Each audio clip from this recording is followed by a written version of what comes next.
Assalamualaikum warahmatullahi wabarakatuh. Kembali lagi di channel Pictorial Story. Sebelum menonton, jangan lupa untuk klik tombol like, subscribe, dan klik tombol lonceng agar kawan-kawan bisa mendapatkan notifikasi dari cerita selanjutnya. Oke, kita bisa mulai ceritanya. Juni 2009, tepat pada hari Jumat. Sepulang bekerja, ibu mengajakku dan adikku Lani berlibur ke Puncak Bogor dan menginap di hotel yang ada di sana. Tidak hanya aku dan adikku, ibu mengajak Tante Lala, kakak ibuku, dan juga anaknya Kak Rena. Dan ibu juga mengajak Tante Rani, adik ibuku, beserta kedua anaknya, Adla dan juga Anton. Sedangkan ayah tidak. Tujuan utama kami adalah puncak. Aku sangat menikmati suasana di sana. Di kiri jalan terdapat perkebunan teh dan warung makan.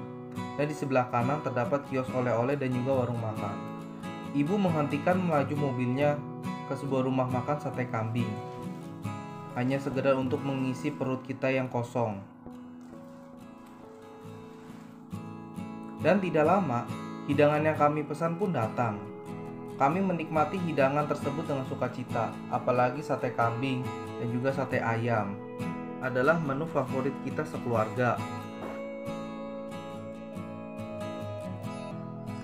Aku, Lani, Adla, Anton, dan Kak Rena pergi menuju perkebunan teh. Di sana, aku, Anton, Adla, Lani berfoto bersama. Yang memotret kami berempat adalah Kak Rena menggunakan kamera digital miliknya. Dan setelah berpuas berfoto-foto, kami pun kembali ke rumah makan. Kami pun sampai di sebuah hotel yang terlihat memanjang dan berlantai 3. Dan menurut katanya sudah ada sejak 1962. Kami pun berjalan memasuki bagian dalam hotel. Oh iya, Burhan, tolongin mama dong, ambilin tas ransel di dalam mobil ya, perintah ibu sambil menyodorkan kunci kepadaku. Oke ma, siap, kataku sambil berjalan menuju mobil dan mengambil tas ransel yang diminta oleh ibuku. Dan segera kuberikan tas itu kepada ibuku. Pada hari selanjutnya, aku, Lani, Anton, dan Adla sedang duduk-duduk di depan kamar sambil mengobrol-ngobrol dan bercanda-bercanda.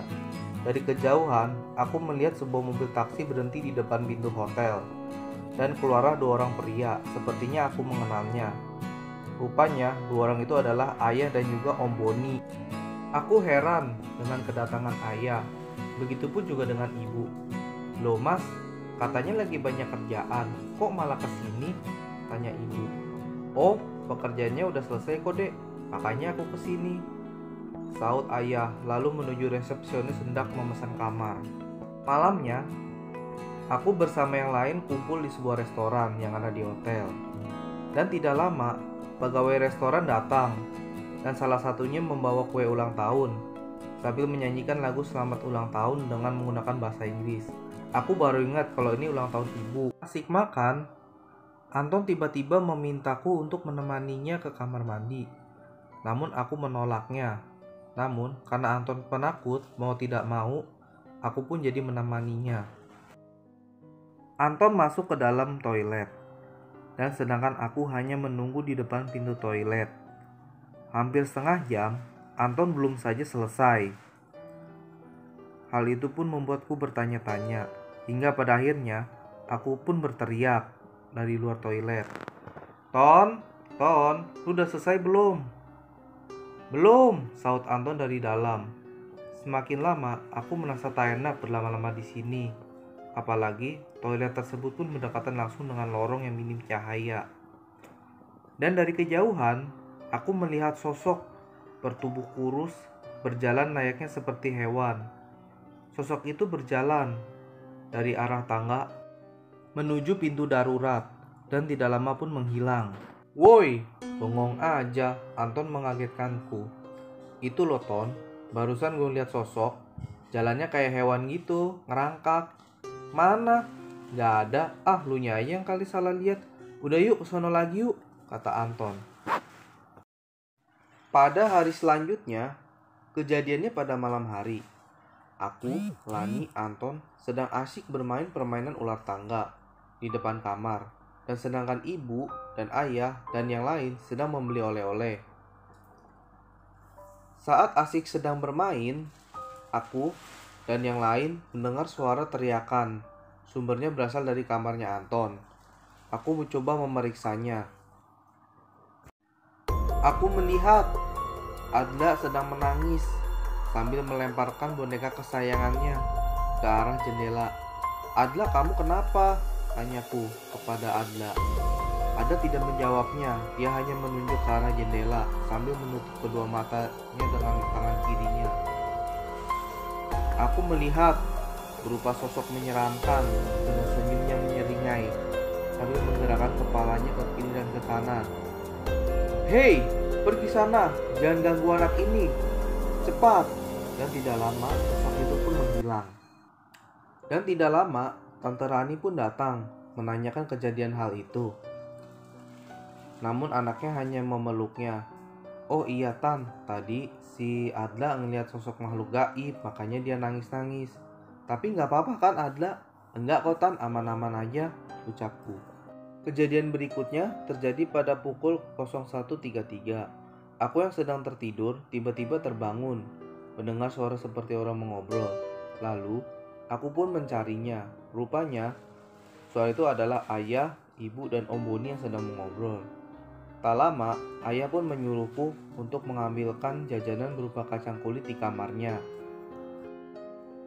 Aku berjalan menuju kamar ayah, melewati lorong, dan dilanjutkan menaiki tangga. Suasana yang gelap membuat bulu kuduku menjadi merinding. Kamar ayah berada posisi di tengah. Aku masuk dan mengambilkan jajanan yang ayah minta, berupa kacang kulit dan juga ada kue, serta sebungkus rokok yang biasa suka ayah isap. Tidak jauh dari kamar ayah, aku melihat seorang wanita. Sepertinya aku mengenalinya. Ternyata Kak Rena sedang berjalan menuruni anak tangga. Kak Rena, ngapain Kak Rena di sini sendirian?" tanyaku. Namun Kak Rena diam saja. Kak, kenapa kok diam aja kalau ditanya? Pasti ada masalah cowok ya, cie?" tanyaku sambil meledek. Namun orang yang ditanya diam saja dan tidak merespon perkataanku. Karena pun terus berjalan dengan cepat. Aku pun lantas mengejarnya.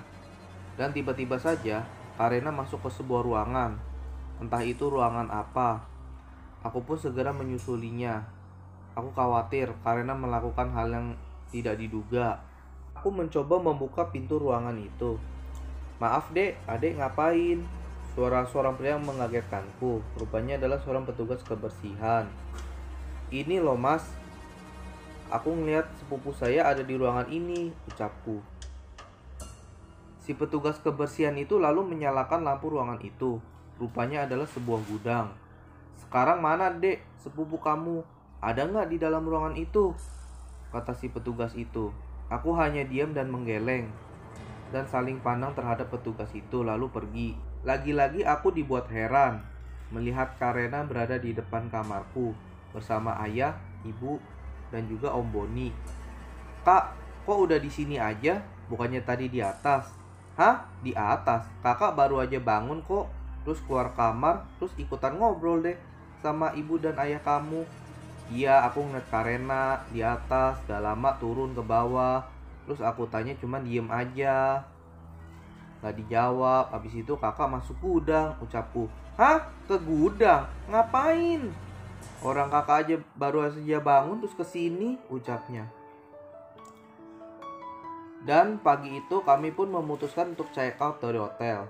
Bukan karena gangguan dari makhluk halus, melainkan Senin besok ayah dan ibu udah mulai masuk kerja. Sedangkan aku dan Lani sudah mulai masuk sekolah. Begitupun Anton dan Adla. Tahun 2022. Kini aku sudah dewasa. Aku ingat kejadian-kejadian selama menginap di hotel itu. Dan pada saat hari libur, aku pun dan yang lain berencana untuk menginap di hotel itu, hanya sekedar nostalgia. Dan demikianlah pada cerita kali ini. Jika kalian suka, jangan lupa untuk tekan like, subscribe, komen, dan klik tombol lonceng. Sampai jumpa kembali dan nantikan cerita-cerita selanjutnya. Wassalamualaikum warahmatullahi wabarakatuh.